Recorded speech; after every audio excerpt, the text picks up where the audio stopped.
Hello বাচ্চারা, আজ আমরা শুনব জাদুই ড্রাগন ফল নামক গল্পটি।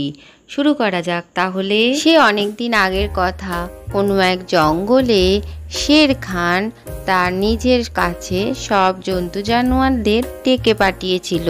কিছুক্ষণ পর সে তারই মতো দেখতে একজনকে এনে বলতে লাগলো, আজ থেকে আমি কিছু দিনের জন্য আমার ভাইয়ের সঙ্গে অন্য জঙ্গলে দেখা করতে যাচ্ছি। ততদিন আমার বন্ধু শেরু এই জঙ্গলের দায়িত্বভার সামলাবে। ঠিক আছে শের খান, তুমি যতদিন না আসো ততদিন এই শেরুকেই আমরা রাজা হিসাবে গ্রহণ করছি। ঠিক আছে, অসংখ্য ধন্যবাদ আপনাদের। এই কথা বলে শের খান সেখান থেকে চলে যায়। কিছুক্ষণ বাদে শের খান চলে যেতেই শেরু তার গুহায় অপেক্ষা করতে থাকে। এদিকে চিকু ভাল্লুক মনের আনন্দে জঙ্গলের গাছগুলো সে ফেলতে থাকে আর সামনের দিকে এগিয়ে চলে।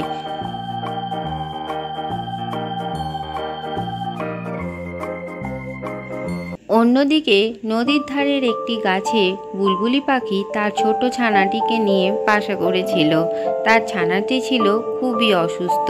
তার ডানায় আঘাত লাগায় সে কোনোভাবেই উঠতে পারছিল না। কি মজা, গাছপালা ভেঙে ফেলতে কি যে ভালো লাগে। আজকে তো কেউ বারণ করবারও নেই। এই কথা বলেই চিকু ভাল্লুক দৌড়ে গিয়ে বুলবুলি পাখি যে গাছটিতে ছিল সেই গাছটিতে জোরে আঘাত করে। চিকুর আঘাতের ফলে বুলবুলি পাখির বাসা, তার বাচ্চা এবং ড্রাগন ফলটিও জলে পড়ে যায়। আরে এটা তুমি কি করলে? আরে এই হয়েছে, এত চেল্লাচ্ছ কেন? আমার বাচ্চার প্রথম থেকেই লেগেছিল।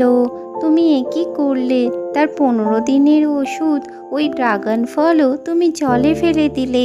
না না, আমি কিছুই করিনি। ঠিক আছে, আমি শেরু মহারাজের কাছে তোমার নামে নালিশ করতে যাচ্ছি। চিকু ভাল্লুকের নামে অভিযোগ শুনে শেরু মহারাজ বলে, চিকু হলো একটা ভাল্লুক।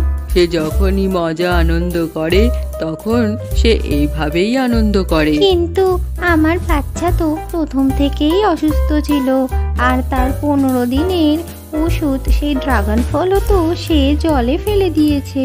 তুমি আবার ওই ওষুধ জোগাড় করে আনো। এই কথা বলে শেরু তার গুহায় চলে যায়। কিন্তু শেরুর এই মন্তব্য জঙ্গলের কারুরই খুব একটা পছন্দ হয় না। এদিকে বিকেল হতেই ইমলি শিয়াল শেরুর কাছে আসে। আরে মহারাজ, আপনাকে অনেক অনেক প্রণাম। যবে থেকে আপনি এই জঙ্গলে নতুন রাজা হয়েছেন, আপনার কাজকর্মে জঙ্গলে সবাই ভীষণ খুশি। তাই আমিও ভাবছিলাম আপনি যদি আমাকে নিজের চাকর বানিয়ে নিতেন তাহলে আমিও আপনার কাছে কিছু শিখতে পারতাম। আরে বাহ, তুমি তো এটা খুব ভালো কথা বলেছো। তুমি আমার চাকর হয়ে থাকলে আমার তো বেশ ভালোই হবে। সেই দিন থেকে ইমলি শিয়াল শেরুর সাথেই থাকে এবং তার ভুল সিদ্ধান্তগুলোকেও সে সবসময় ভালোই বলতে থাকে। মহারাজ, হিমালয় পাহাড়ে একটা ড্রাগন ফল পাওয়া যায়। সেটা যে প্রাণী খায় সে সবচেয়ে শক্তিশালী আর অমর হয়ে থাকে। ঠিক আছে, তুমি আমার জন্য সেই ফল এনে দাও। শেরু মহারাজ, ওই ফল একমাত্র কোনো চিল বা বাজি আনতে পারে। আসলে সেই ফল তো খুবই ভারী। ঠিক আছে, আমি এখনই গোল্ডি বাজকে বলছি, সে এক্ষুনি সে ফল এনে দেবে। তারপর সেখানে গোল্ডি বাজ এসে উপস্থিত হয় এবং তাকে ড্রাগন ফল আনার জন্য শেরু মহারাজ বলে। 2-3 দিনের মধ্যেই গোল্ডি বাজ সেই ড্রাগন ফল নিয়ে শেরু মহারাজের কাছে চলে আসে। এই দেখো, ড্রাগন ফল এসে গেছে। শেরু ড্রাগন ফলটা খেতে যাবে এমন সময় ইমলি শিয়াল সেটাকে নিয়ে দৌড় দেয় সেখান থেকে। দৌড়ে গিয়ে সে একটি ঝোপের মধ্যে আশ্রয় নেয় এবং তারপরে সেখান থেকে সে পালিয়ে যায়। কিছুক্ষণ বাদে শেরু মহারাজও সেখানে গিয়ে পৌঁছায়, কিন্তু ইমলি শিয়ালকে সে কোথাওই দেখতে পায় না। ইমলি শিয়ালকে খুঁজে না পেয়ে শেরু মহারাজ আবার চারিদিকে খুঁজতে শুরু করে। অন্যদিকে মা বুলবুলিটি বসে বসে তার বাচ্চার সামনে কাঁদতে থাকে।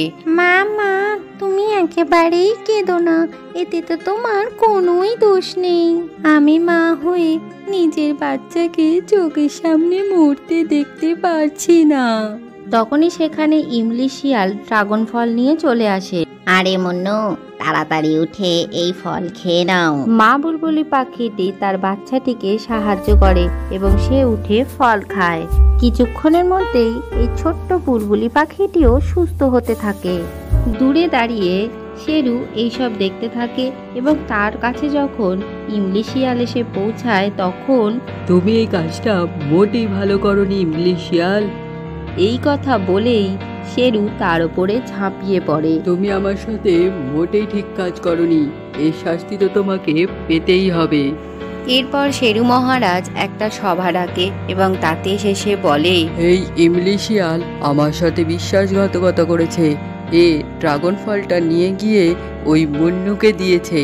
আজ আমি ওকে কোনো মতেই ছাড়বো না। শেরু মহারাজ, ওই ড্রাগন ফল খেলে কেউই শক্তিশালী আর অমর হয় না।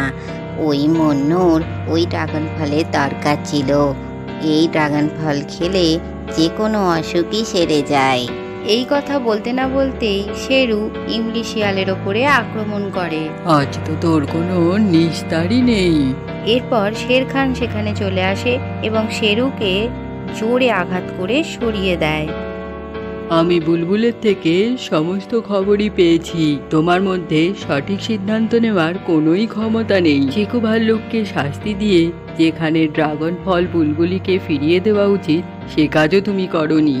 কিন্তু শের খান, নিজের ভালো চাও তো এখান থেকে চলে যাও, নইলে আমি ভুলে যাব তুমি আমার বন্ধু। এই কথা শুনে শেরু সেখান থেকে পালিয়ে যায়। আমার প্রিয় জঙ্গলবাসীরা, আমি খুবই দুঃখিত। আমার জন্য আপনাদের এত অসুবিধায় পড়তে হয়েছে। এরপর থেকে যখনই আমি কোথাও যাব, ইমলি শিয়ালকে এই জঙ্গলের দায়িত্ব দিয়ে যাব। শের সিংয়ের এই সিদ্ধান্তে জঙ্গলের সকলেই খুবই খুশি হয়। আজকের গল্পটি থেকে কি শিখলে বাচ্চারা? কেউ বিপদে পড়লে তাকে অবশ্যই সাহায্য করা উচিত। ভিডিওটি ভালো লাগলে চ্যানেলটিকে লাইক ও শেয়ার করে সাবস্ক্রাইব করে দিও।